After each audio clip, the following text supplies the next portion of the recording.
فاسألوا أهل الذكر إن كنتم لا تعلمون. Assalamualaikum warahmatullahi wabarakatuh. Alhamdulillahirabbil alamin hamdan katsiran thayyiban mubarakan fih kama yuhibbu rabbuna wa yardah. Wassalatu wassalamu ala nabiyyina wa habibina Muhammadin wa ala alihi wa sahbihi ajma'in wa man tabi'ahum bi ihsanin ila yaumiddin, amma ba'd.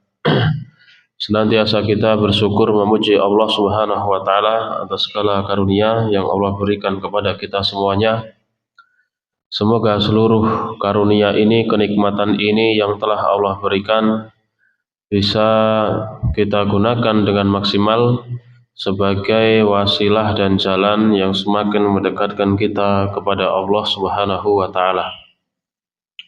Amin. Yang kedua, salawat dan salam semoga selalu tercurah kepada Nabi kita yang mulia, Nabi Muhammad sallallahu alaihi wasallam beserta keluarga beliau, sahabat beliau dan seluruh kaum muslimin wal muslimat yang mengikuti agama beliau dengan baik sampai hari kiamat kelak, dan semoga kita semuanya juga termasuk di dalamnya. Amin ya rabbal alamin. Para jamaah sekalian yang saya muliakan, rahimani Allah wa iyyakunna, semoga Allah Subhanahu wa taala senantiasa merahmati kita semuanya. Kita lanjutkan pembahasan kitab Min Ma'alimit Tauhid, di antara rambu-rambu tentang tauhid, sebuah buku karya dari Asy-Syaikh Abdul Razzaq bin Abdul Muhsin Al-Abbad Al-Badr hafizahumullahu taala. Kita masuk pada poin lanjutan yang pertama, yaitu tentang keistimewaan dan keutamaan tauhid. Sepertinya sudah kita bahas sampai nomor 2 ya kemarin ya. Yang pertama, tauhid adalah tujuan diciptakannya manusia. Yang kedua, apa? Tauhid adalah poros dakwah semua nabi atau inti dakwah semua nabi dan rasul. Sudah atau belum ini?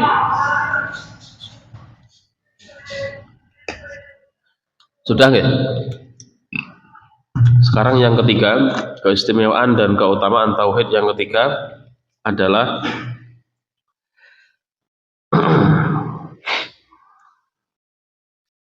tauhid adalah kewajiban pertama bagi setiap mukallaf. Tauhid adalah kewajiban pertama bagi setiap mukallaf. Mukallaf adalah seorang yang dia telah terbebani syariat Islam. Karena di dalam Islam ini para penganutnya, kalau dia belum terbebani berarti dia belum mendapatkan dosa-dosa yang sebagaimana disebabkan oleh maksiat-maksiat dilakukan. Maka ini juga mengingatkan kita bahwasanya seorang itu ada bebannya ketika hidup di atas muka bumi. Kemudian juga diantaranya anak-anak kita sendiri, anak kita masing-masing ini juga memiliki beban ketika sudah mukallaf, sudah sampai usia yang sudah ditetapkan oleh syariat Islam, ketika sudah balik, maka ini kewajiban orang tua untuk mengingatkan, menasihatkan. Kalau sudah ada ciri-ciri, tanda-tanda anaknya perempuan ataupun laki-laki, dia sudah ada ciri-ciri balik, maka diingatkan, diajarkan oleh orang tuanya. Nah, ini sudah ada ciri-ciri tanda-tanda balik, jadi kamu sudah wajib menjalankan syariat Islam berupa menjalankan sholat, wajib puasa Ramadan, dan kewajiban-kewajiban yang lainnya. Terutama ini yang ibadah harian ini ya, sholat, menutup aurat. Ini adalah merupakan tugas orang tua. Karena yang paling dekat itu ya, orang tua yang paling dekat dengan anaknya itu. Jadi dia harus memberitahu, menginformasikan. Terutama barangkali ibu-ibu mengingatkan kepada anaknya yang perempuan misalnya. Mohon maaf, ketika anaknya perempuan dia mulai suatu waktu keluar darah, jadi kan butuh mendapatkan edukasi, butuh dijelaskan. Tidak usah takut, tidak usah malu dan yang semisalnya. Ini tanda kamu sudah balik, sudah haid dan ini normal sekali. Ini sangat normal lah gitu. Itu perlu dijelaskan. Karena sepertinya itu rata-rata nggak menjelaskan. Nggak menjelaskan kewajiban setelahnya. Apa yang dilakukan ketika seorang itu sudah mencapai usia balik? Jawabnya adalah yang paling utama adalah dia itu mentauhidkan Allah Subhanahu wa taala dengan sebaik-baiknya di atas ilmu. Nah, seperti itu. Karena di antara kekhususan, keutamaan, keistimewaan tauhid adalah bahwasanya tauhid itu perkara wajib yang pertama bagi seorang yang mukallaf. Mukallaf orang yang sudah terbebani dengan syariat Islam itu. Fa awwalu ma yajibu 'alal insani lidukhuli fi hadzal dini huwa tauhid. Perkara pertama yang wajib dilakukan oleh seorang ketika dia masuk agama Islam ini adalah tauhid, mengesahkan Allah Subhanahu wa taala dalam segala perkara yang memang khusus bagi Allah Subhanahu wa taala. Wa awwalu ma yabda'u bihil insanu minad da'wati ila Allah Subhanahu wa ta'ala huwa tauhid. Dan materi dakwah pertama kali yang diserukan kepada orang-orang adalah materi tentang tauhid, supaya mengerti pertama kali pondasinya, supaya semakin kuat, semakin kokoh. Dan memang membangunnya itu memang dari bawah, dari pondasi. Dan pondasinya adalah mentauhidkan Allah Subhanahu wa taala. Nah, tidak ada bosan-bosannya harusnya kita mempelajari materi yang satu ini. Wa hadza yadullu alaihi dalailu adidah. Dan banyak sekali dalil yang menjelaskan tentang hal ini. Di antaranya sabda Rasulullah sallallahu alaihi wasallam ketika beliau mengutus Mu'ad bin Jabal radhiyallahu anhu, diutus untuk berdakwah ke negeri Yaman. Maka Rasulullah memberikan nasihat, innaka taqdamu ala qaumin ahli kitab. Wahai Mu'ad, engkau nanti ketika di Yaman akan menjumpai orang-orang ahlul kitab. Falyakun awwala ma tad'uhum ilaihi ibadatullahi azza wa jalla. Maka jadikanlah awal pertama kali materi dakwahmu adalah peribadahan kepada Allah Subhanahu wa taala. Jadi Rasulullah memerintahkan Mu'ad bin Jabal agar berdakwah ke Yaman. Kemudian Rasul memerintahkan agar materi pertama yang disampaikan adalah tentang beribadah kepada Allah Subhanahu wa taala. Kemudian ada lafaz yang lain, innaka taqdamu ala qaumin min ahli kitab falyakun awwala ma tad'uhum ila an yuwahhidullaha ta'ala. Wahai Mu'ad, engkau akan mendatangi sebuah kaum ahli kitab, maka jadikanlah seruan dakwahmu pertama kali adalah ajaklah mereka agar mentauhidkan Allah Subhanahu wa taala. Lafaz yang pertama tadi agar mereka beribadah kepada Allah.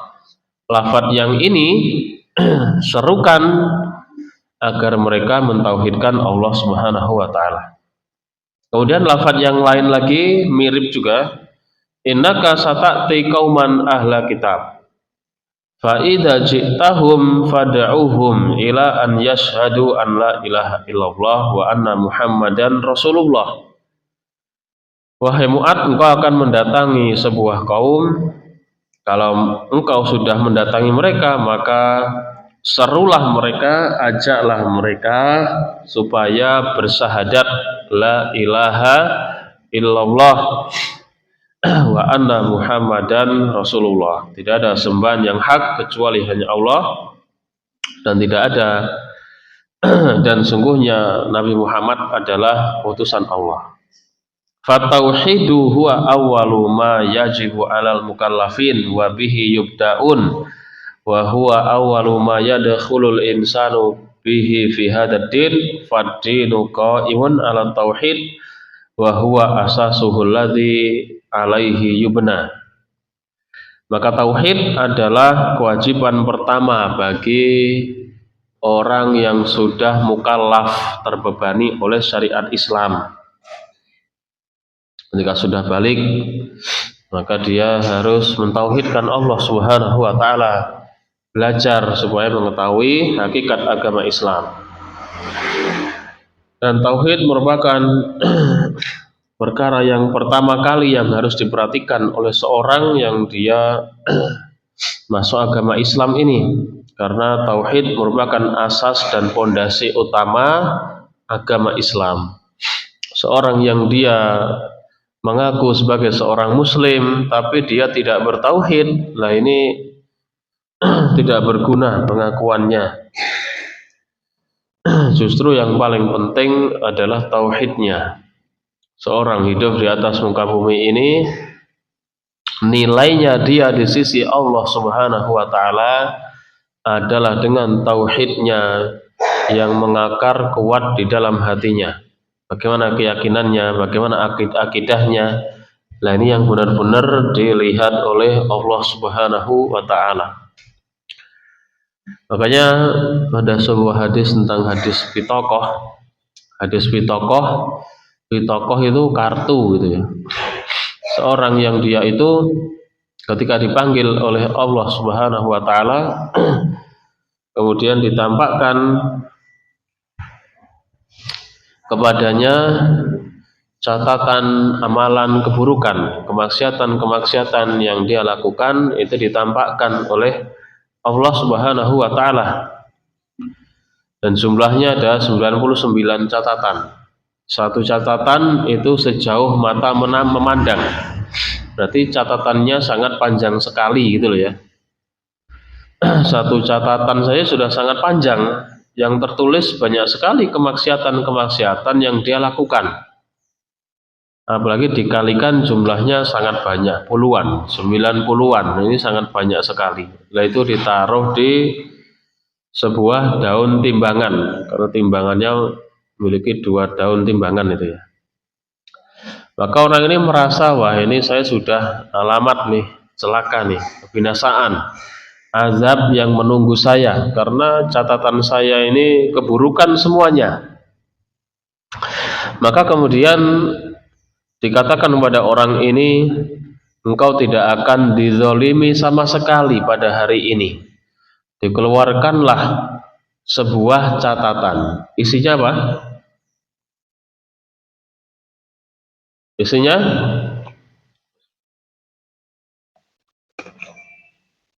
asyhadu an la ilaha illallah wa asyhadu anna Muhammadan Rasulullah. Ada kalimat tauhid di situ.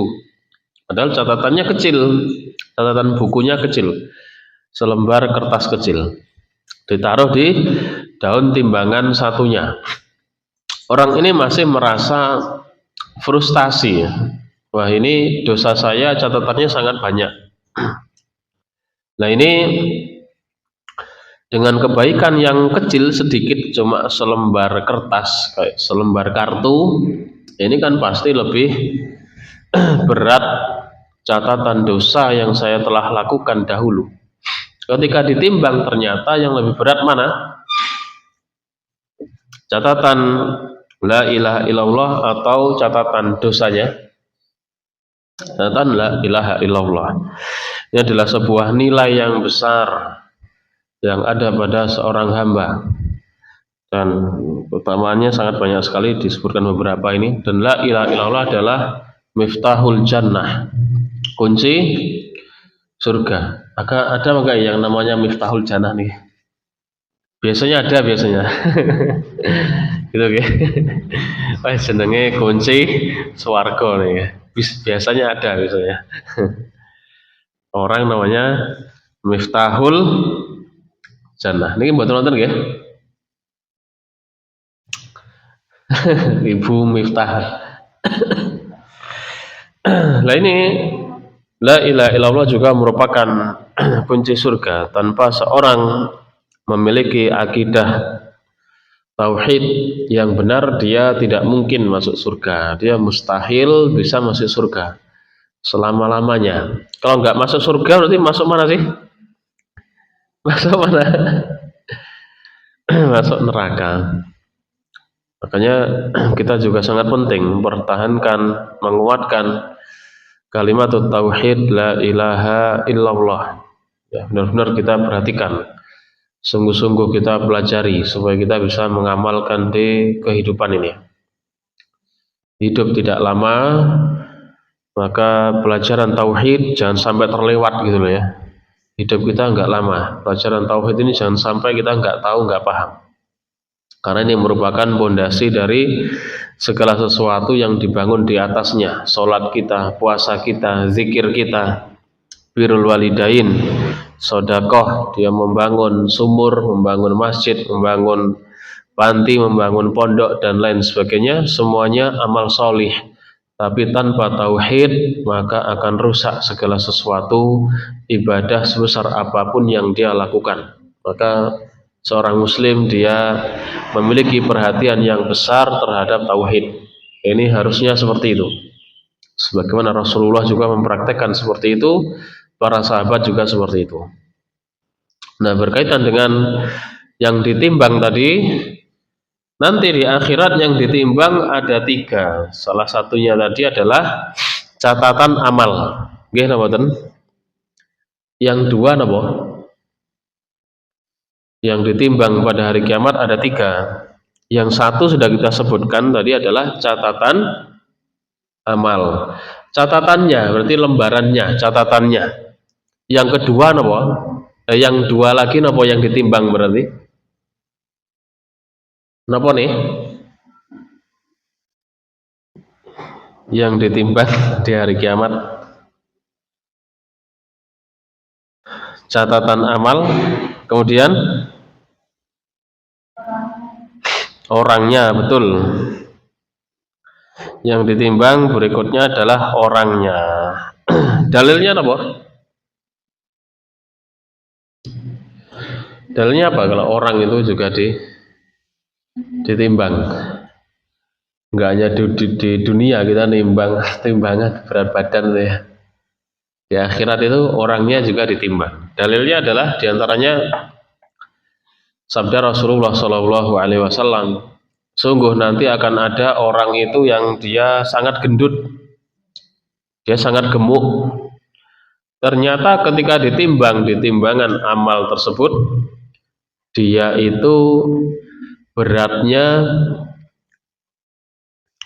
terasa ringan, masih lebih berat dari sebelahnya sayap nyamuk. Berapa beratnya? Ini dalil bahwasanya orangnya juga akan ditimbang. Jadi orang yang gemuk ternyata ketika ditimbang dibandingkan dengan sayap nyamuk, itu lebih berat sayap nyamuk. Ini kaitannya dengan keimanannya, akidahnya, ibadahnya, lagi itu. Yang ketiga apa? Apa? Amalnya, betul. Amalan itu ya puasa gitu ya, zikir ditimbang. Dalilnya apa?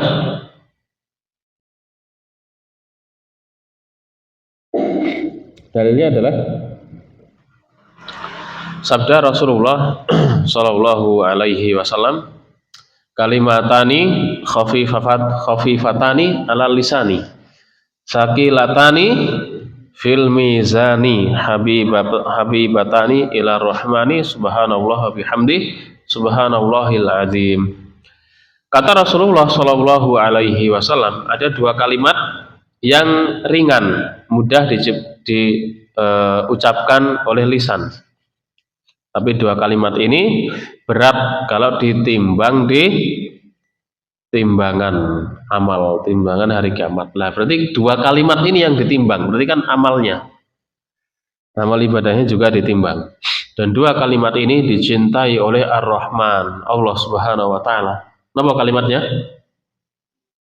Subhanallah wa bihamdih, subhanallahil azim. Subhanallah wa bihamdih, subhanallahil azim. Kayaknya jenengan sudah biasa nih zikir seperti ini. Nggih napa mboten? Nggih ya. Bisa kita praktekkan juga setiap ada waktu kosong. Dan zikir itu tinggal dibiasakan. Usahanya gampang lalian, tapi diingat-ingat terus ya. Wah ini mumpung nganggur nih. Coba kita itu nyoba. Waktu pegang HP sama dengan zikir lah gitu tuh. Waktu pegang HP sama dengan zikir. Itu nanti akan banyak zikirnya. Karena pegang HP itu rata-rata banyak. Sehari semalam itu banyak. Karena orang safar itu ketika dia naik kereta api misalnya, wah kalau ketinggalan HP-nya, wah mumet mboten nggih. Mumet nggih. Tapi kalau sudah bawa HP tapi bojone sing ketinggalan nek omah, artinya istrinya nggak ikut, wah koncone HP cukup. Nah waktu kita untuk pegang HP misalkan kalau yang butuh nggak ada masalah juga, nggak apa-apa. Cuma sambil diselingi zikir gitu loh ya. Waktu pegang HP sama dengan zikir. Subhanallah walhamdulillah wala ilaha illallah wallahu akbar misalnya. Atau zikir yang lain tadi ya, subhanallah bihamdih, subhanallahil azim. Diganti astagfirullah, astagfirullah, astagfirullah. Kita berusaha. Saya juga berusaha, jenengan juga berusaha. Kita ngaji ini bukan sekedar banyak-banyakan ilmu, tapi prakteknya itu loh ya. Itu yang paling penting. Dahulu para ulama salaf mereka mati-matian dalam menuntut ilmu, mereka juga mati-matian dalam mengamalkan ilmu, gitu loh ya. Nah, kita itu juga berusaha seperti itu. Ilmu yang sudah kita pelajari ini, wah, intinya core of the core nih, adalah diamalkan. Apalagi kalau belajar adab, wah, belajar adab itu belajar adab, akhlak. Ini bukan belajar teori aja, tapi belajar praktek intinya itu. Nah, belajar tauhid teorinya harus benar, praktek di lapangan kehidupan sehari-hari juga harus benar. Jadi kita diharapkan senantiasa mentauhidkan Allah Subhanahu wa taala. Paling akhirnya semoga Allah taala mewafatkan kita di atas kalimat tauhid la ilaha illallah.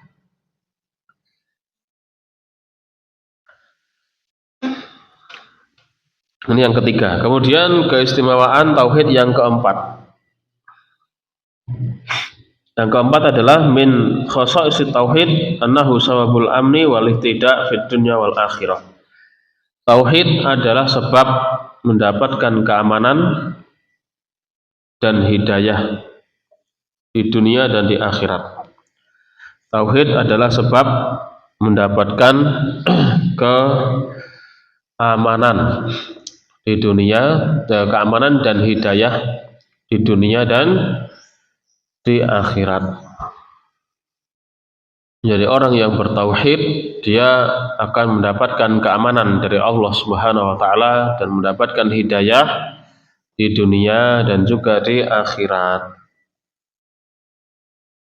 Dalilnya adalah firman Allah Subhanahu wa taala dalam surat Al-An'am ayat 82.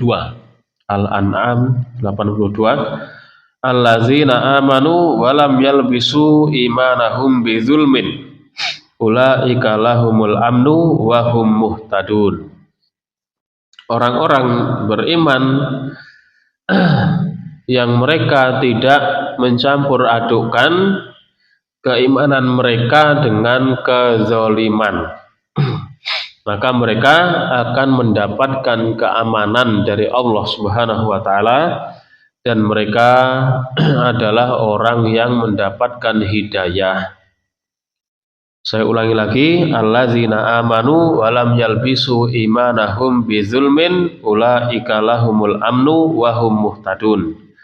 orang-orang yang beriman dan mereka tidak mencampur adukan keimanan dengan kezaliman, maka mereka adalah orang yang mendapatkan keamanan dan petunjuk hidayah dari Allah Subhanahu wa taala. Maka keamanan itu mutlak di tangan Allah Subhanahu wa taala. Allah tidak memberikan keamanan kecuali bagi orang yang muwahhid, orang yang mentauhidkan Allah taala di dunia dan di akhirat. Dan ketika ayat ini turun, para sahabat merasa berat. Kenapa berat? Karena ayat ini berbunyi orang beriman dan orangnya tidak mencampur adukkan keimanan mereka dengan kezaliman. Ini kan sangat susah. Makanya sahabat bertanya, ya Rasulullah, ayuna lam yadzlim nafsahu. Wahai Rasulullah, siapa dari kita yang tidak pernah melakukan kezaliman, gitu loh ya. Pasti semua pernah melakukan kezaliman. Lah ini kita kayak mustahil untuk mengamalkan ayat ini. Ini menunjukkan para sahabat itu orang yang sangat bersemangat dalam mengamalkan Al-Quranul Karim. Para sahabat ingin mendapatkan keamanan dan petunjuk di dunia dan di akhirat dari Allah Subhanahu wa taala. Cuma ketika ayat ini turun, wah ini kayaknya kok susah sekali diamalkan, bahkan kayak mustahil.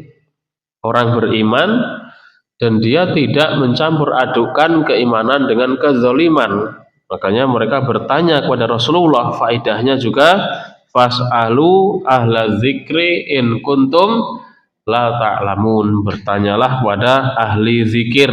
Ahli zikir bukan orang yang zikir-zikir itu ya, selawat-selawat dan yang semisalnya, bukan itu maksudnya. Dijelaskan para ulama adalah orang yang berilmu, orang yang paham Al-Quran dan Sunnah.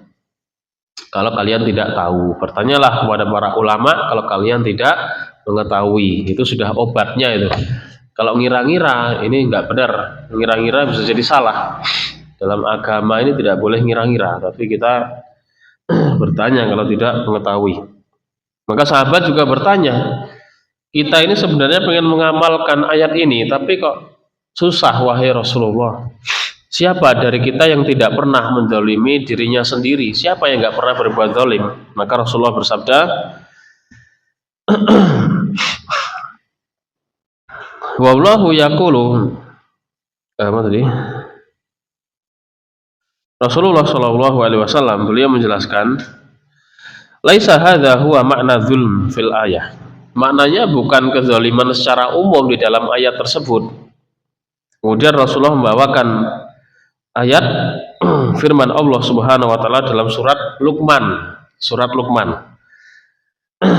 Ama qara'tum qaulal abdi sholih? Tidakkah kalian pernah membaca ucapan seorang hamba Allah yang sholih? Maksudnya ucapan Luqman. Jadi Luqman itu adalah nama orang zaman dahulu yang sholih, yang baik. Ucapannya Luqman itu diabadikan oleh Allah Ta'ala dalam Al-Quran. Jadinya itu juga firman Allah. Ya, nasihatnya Luqman pada anaknya yang sangat bagus itu diabadikan oleh Allah jadi firman Allah dalam Al-Quran. Rasulullah mengatakan, inna syirka la zulmun azim. Sesungguhnya kesyirikan adalah la zulmun, sungguh benar-benar kezaliman yang sangat besar.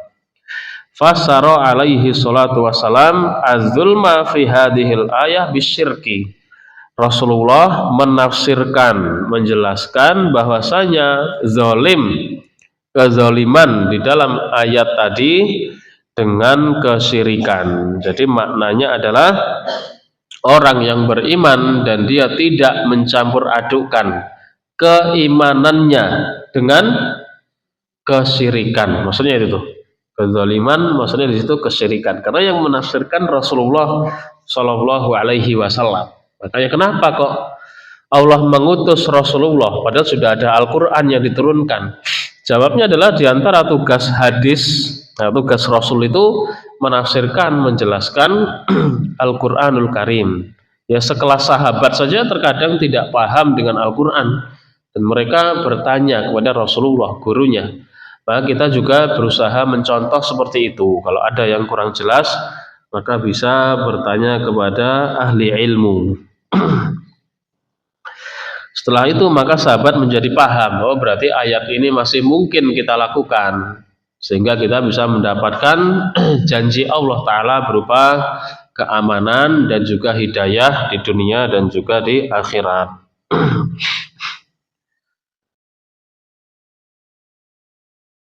Maka barang siapa yang dia mentauhidkan Allah Subhanahu wa Ta'ala, dia akan mendapatkan keamanan dan juga mendapatkan hidayah di dunia dan di akhirat. Berarti ini pemahaman kebalikannya yang tidak mentauhidkan Allah Subhanahu wa Ta'ala, berarti dia tidak mendapatkan keamanan dan dia tidak mendapatkan hidayah dari Allah Subhanahu wa Ta'ala. Dan terutama di zaman seperti ini ya, ini kan zaman medsos, sosial media atau media sosial, bertebaran di sana informasi-informasi yang sangat banyak, yang sangat luas. Saya pernah ditanya oleh seorang jamaah, ya bapak-bapak, saya memiliki saya agak lupa dulu itu saudaranya atau Pak D-nya atau temennya lah, intinya orang yang dia kenal, itu sukanya melakukan perbuatan-perbuatan yang bid'ah, entah itu sholawat yang bid'ah, gitu-gitu loh ya. Pokoknya dia mengamalkan amalan yang bid'ah. Udah ditanyakan, kira-kira orang ini kondisinya gimana ya? Kita kan melihatnya sebenarnya kasihan, nggih napa boten? Yang jelas kan bisa kita katakan dia belum mendapatkan hidayah, kan gitu. Lah saya alhamdulillah dapat hidayah, jadi bisa melihat tuh, bisa menentukan ini perbuatan yang keliru, ini perbuatan yang benar, kan gitu. Sedangkan orang lain itu loh ya, yang mereka bergelimang dengan kebid'ahan, kemaksiatan, zina, khamar, judi, online atau offline, ini semua kan, wah kita kan sangat mesakne, kasihan. Cuma ya gimana lagi?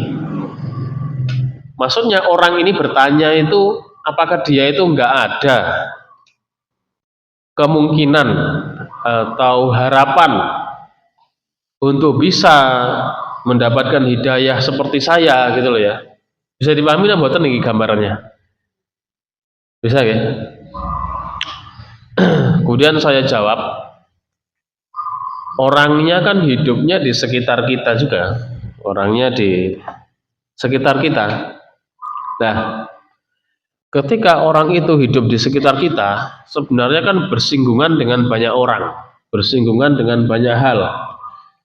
Termasuk misalnya dia melakukan perbuatan yang terlarang berupa kesyirikan, misalnya dia berdoa meminta tawasul tapi kepada orang yang meninggal dunia, ini kan perbuatan yang syirik. Dia katakan misalnya dia memiliki keyakinan ini perbuatan yang baik, ini perbuatan yang bisa mendekatkan diri kepada Allah, ini perbuatan yang kalau dilakukan doa kita kemungkinan besar terkabul karena disampaikan oleh sang wali atau orang yang meninggal dunia tadi. Nah, ini kan orangnya insya Allah dan kemungkinan pasti dia pernah mendengar atau melihat atau tahu ada orang yang berbeda pandangan bahwasanya mengatakan perbuatan tersebut adalah syirik, perbuatan terlarang. Termasuk dia melakukan sholawat dengan sholawat yang bid'ah yang tidak diajarkan oleh baginda Rasulullah SAW. Oke lah, menurut dia sunnah bersolawat dengan sholawat ini, sholawat itu, menurut dia perkara yang baik. Oke lah, itu perasaan dia, keyakinan dia. Tapi kan ada orang lain yang dia itu memiliki keyakinan yang lain. Sholawat yang itu, sholawat yang tidak diajarkan Rasulullah, sholawat yang bid'ah, perbuatan yang tercela, tidak diterima. amalan dari orang yang melakukan perbuatan bid'ah. Lah, ketika itu terjadi, lah harusnya orang ini kan berpikir kan, paling minimal berpikir dia. Ini saya meyakini ini perbuatan baik, tapi kok teman saya meyakini ini perbuatan buruk ya. Minimal kan dia bisa browsing, gimana mboten?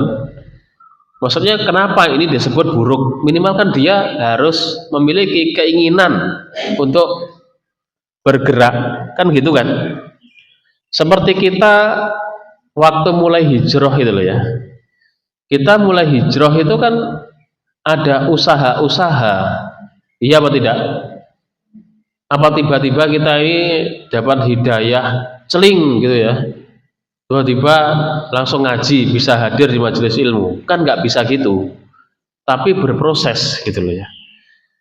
Nah, orang itu ketika hidup di lingkungan yang seperti ini, dia kan harusnya bisa melihat ini perempuan-perempuan ini kok pada cadaran, menutup aurat, pakai pakaian hitam, ini kenapa sih sebenarnya gitu loh ya. Saya itu nggak pernah pakai jilbab, ya biasa aja gitu loh ya, tapi ke orang ini berbeda. Nah, minimal dia kan mencari tahu kan itu. Bahkan dia orang yang tidak memakai jilbab itu harusnya dia sudah tahu bahwasanya memakai jilbab itu keharusan, kewajiban. Yang jadi masalah itu dia tidak melakukannya. Makanya ada sebuah kaidah, dan ini kita ingat-ingat, sebuah kemaksiatan yang dilakukan seorang hamba itu akan melahirkan kemaksiatan berikutnya. Makanya kalau kita melihat orang itu berada di dalam sebuah kemaksiatan, dia sebenarnya sebelumnya pasti melakukan maksiat juga, gitu loh ya. Entah maksiatnya sama atau beda, Allahu a'lam. Dan juga sebaliknya, seorang yang dia melakukan amal solih kebaikan, maka itu akan menjadikan Allah memberikan dia hidayah. Balasannya adalah dia bisa melakukan amal solih kebaikan yang berikutnya. Maka balasan dari keburukan adalah keburukan yang setelahnya. Sebaliknya, balasan dari kebaikan adalah kebaikan yang setelahnya. Itu harus diputus gitu loh. Harus diputus. Dengan kalau dia melakukan amal buruk maksudnya. Kalau dia melakukan amal buruk, dia tidak pernah pakai jilbab, ya rambutnya, kepalanya kelihatan, tangannya, kakinya. Nah itu harus diputus perbuatan yang maksiat itu, supaya dia bisa hijrah, mendapatkan hidayah dari Allah Subhanahu wa taala. Karena itu butuh usaha juga dari kitanya gitu loh. Innallaha la yughayyiru ma biqaumin hatta yughayyiru ma bi anfusihim. Allah tidak merubah kondisi suatu kaum sampai mereka juga berusaha untuk merubahnya sendiri. Ada usaha dari kita dituntut untuk berusaha. Wa amma man a'ta wattaqa wa saddaqa bil husna fasanu yassiruhu lil yusra. Dan orang yang dia beriman, bertakwa, dan dia membenarkan adanya husna, dan dia bersedekah, maka Allah akan memudahkan jalannya untuk melakukan amal solih. Ya, Allah akan memudahkan dia melakukan kebaikan-kebaikan. Dan juga sebaliknya, wa amma man bakhila wastagna wa kadzdzaba lil husna fasanu yassiruhu lil usra. Adapun orang yang dia bakhil wastagna, merasa tidak butuh dengan Allah taala, tidak ibadah dan lain-lain, dan dia kadzdzaba bil husna, dan dia mendustakan, maka balasannya adalah fasanu yassiruhu lil usra, kami akan mudahkan dia untuk melakukan keburukan-keburukan juga. Jadi ini hukuman dari Allah Subhanahu wa taala. Balasan dari kebaikan adalah kebaikan setelahnya, dan balasan dari keburukan adalah keburukan yang setelahnya. Makanya itu harus diputus kalau keburukan itu. Kalau tidak bisa melahirkan keburukan-keburukannya setelahnya, wal iyadzubillah. Makanya keburukan yang dilakukan oleh seorang itu jangan dikira dia begitu-begitu aja maksudnya. Contohnya di India itu kan orang-orang mereka menyembah sapi, ya, betul. orang India itu loh ya, orang Hindu. Nah, ketika mereka, mohon maaf, mensucikan, maksudnya mengkeramatkan kotoran sapi, ya sapinya, ya air kencingnya dan lain-lain, itu kan keburukan, wah yang naudzubillah lah. Kok bisa orang seperti ini? Jawabnya adalah dia sebelumnya pasti melakukan kemaksiatan yang luar biasa juga. Cuma kita nggak tahu gitu loh ya. Kita taunya pas jadinya sudah seperti itu. Itu aja sudah perbuatan terus yang sangat buruk. Apalagi perbuatan yang sebelum dia lakukan juga pasti dia pernah melakukan yang buruk. Lah, itu kan orang itu minimal pastilah dia dengar ada agama di dunia namanya Islam. Nabinya Nabi Muhammad. Kira-kira orang itu pernah dengar atau mboten? Pernah dengar atau mboten? Pernah lah. Agama Islam di dunia ini kan pasti pernah didengar oleh semua orang, termasuk orang India. Nggih napa mboten? Lah, kenapa dia itu kok enggak ada keinginan meskipun sedikit, saya ini kok di dunia ini ada agama namanya Islam ya. Saya tak pengen lihat sedikit saja. Siapa sih Muhammad ini sebenarnya? Agama Islam itu nyembahnya kepada siapa sih gitu loh.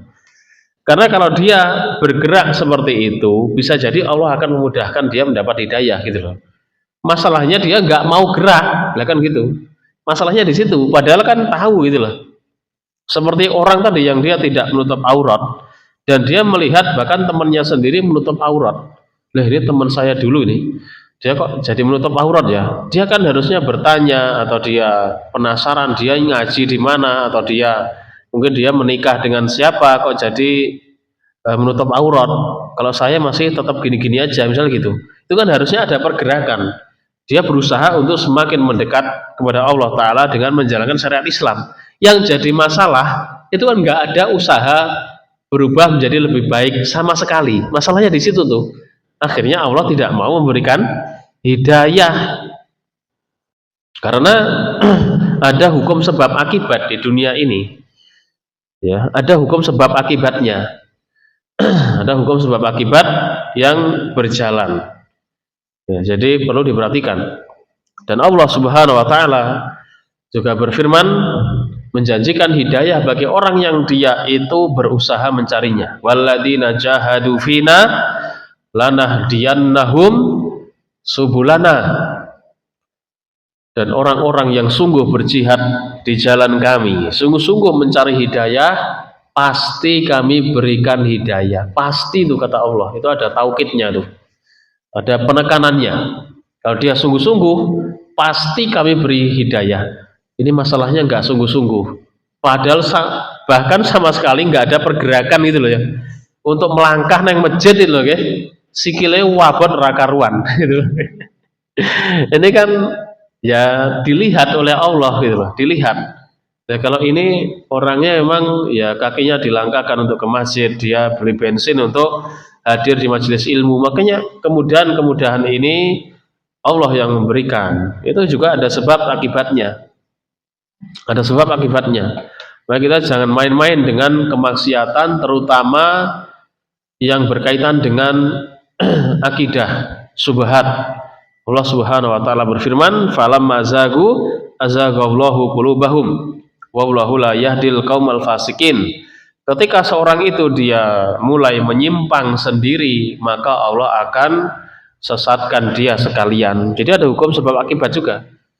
Ketika dia mulai menyimpang, lah dia tersesat, disesatkan oleh Allah Subhanahu wa Ta'ala. Seorang juga dia dituntut untuk berusaha menjadi baik ya, berusaha itu dia semakin mendekat kepada Allah Subhanahu wa Ta'ala. Jadi ada hukum sebab akibat yang Allah jalankan di dunia tadi. Nah, tadi jawaban dari saya kepada orang yang bertanya, ini jamaah yang tanya, ini ada orang istilahnya sesat lah. Ada orang sesat ini gimana ya caranya supaya dia dapat hidayah kayak saya? Pertanyaannya semisal itu, karena kita kan juga melihat orang lain ketika tersesat itu kan kasihan sebenarnya. Nggih napa mboten?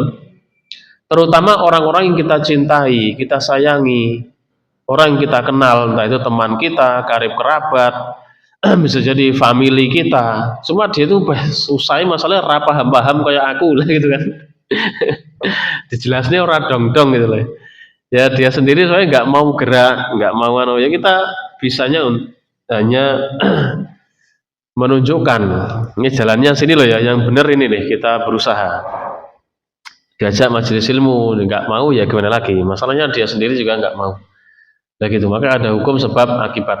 Seorang itu dia diberikan hidayah atau disesatkan oleh Allah Subhanahu wa taala. Meskipun yang memberikan hidayah juga Allah, tapi kita dituntut untuk berusaha. Yang melakukan langsung itu kan kita. Kita sholat, yang sholat kan kita, gerakannya kita, bacaannya kita. Meskipun hidayah memang Allah yang memberikan, kemudahan, pertolongan Allah yang memberikan, tapi kita yang melakukan secara langsung. Dan itu dituntut kita untuk senantiasa berusaha menjalankan syariat Islam dan menjauhi larangan-larangan dari Allah Subhanahu wa taala. Kemudian kita tambahkan satu lagi keutamaan dan keistimewaan tauhid yang keenam. Kelima ya. Oh alhamdulillah jenengan buatan tidur ini. Yang kelima adalah min khosa'isi tauhid anna tauhida fihi salamatu minal itirab wa tanaqud. Di antara keistimewaan keutamaan tauhid yang kelima adalah tauhid itu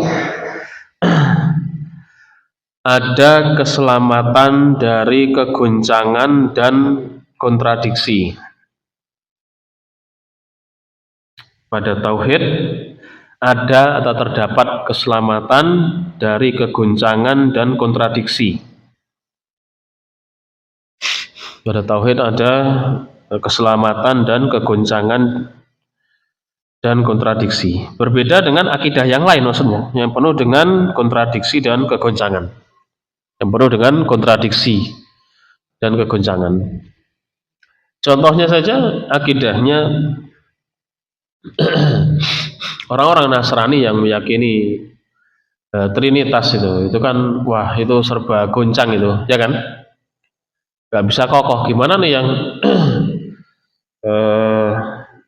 saya pernah juga melihat debatnya itu ketika Nabi Isa dibunuh itu kan katanya kalau keyakinan mereka Nabi Isa kan dibunuh kan, Nabi Isa itu meninggal.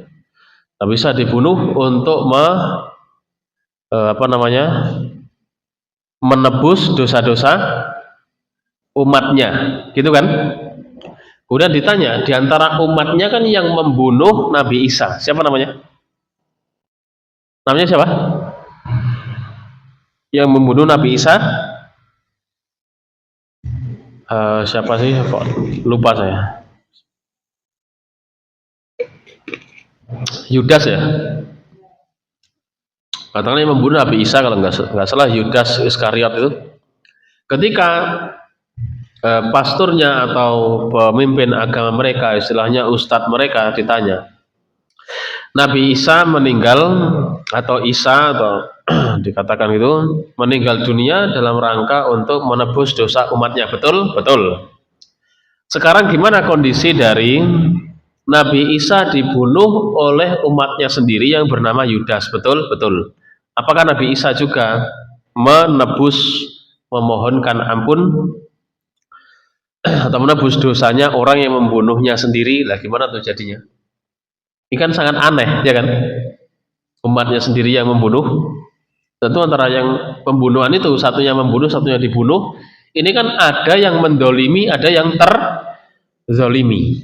Yang terzolimi kok sangat loman sekali. Memberikan ampunan juga bagi yang membunuh dirinya. Kemudian ditanya juga, itu ketika membunuh, Yudas berhasil membunuh Nabi Isa, menurut cerita kisah mereka. Itu dengan kehendak Tuhan atau tidak? Kan gitu. Itu bukan dengan kehendak Tuhan. Kok bisa terjadi tapi? Nah gitu tuh. Kalau dijawab itu dengan kehendak Tuhan. Masa Tuhan menghendaki orang membunuh dirinya sendiri? Nah gitu kan. Ini serba repot jawabannya. Dan memang kontradisinya seperti ini. Banyak kontradiksi pada akidah-akidah yang menyimpang, tidak sesuai dengan tauhid, pasti terjadi kontradiksi. Adapun tauhid, nah ini adalah merupakan akidah yang selamat dari kegoncangan dan dari kontradiksi-kontradiksi seperti ini.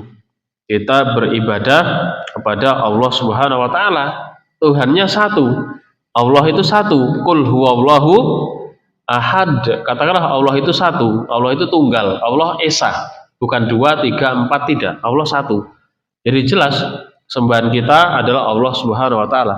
Ada bertanya gimana tuh Muhammad Shallallahu alaihi wasallam? Jawabnya beliau adalah nabi, manusia, utusan Allah Subhanahu wa taala yang diangkat menjadi nabi dan rasul untuk menjelaskan kebenaran supaya diikuti, menjelaskan keburukan supaya ditinggalkan. Nabi Muhammad Shallallahu alaihi wasallam adalah manusia. Tidak boleh kita berdoa kepada Nabi Muhammad, tidak boleh kita meminta mengharapkan rezeki, minta kesembuhan kepada Nabi Muhammad, tidak boleh, syirik besar. Maka sangat mudah kita pahami tauhid ini. Adapun akidah keyakinan yang dibuat oleh manusia ini penuh dengan kontradiksi, penuh dengan perkara-perkara yang saling bentrok satu sama lain, tidak masuk akal sama sekali. Contohnya ya Trinitas tadi, contohnya diantara contohnya.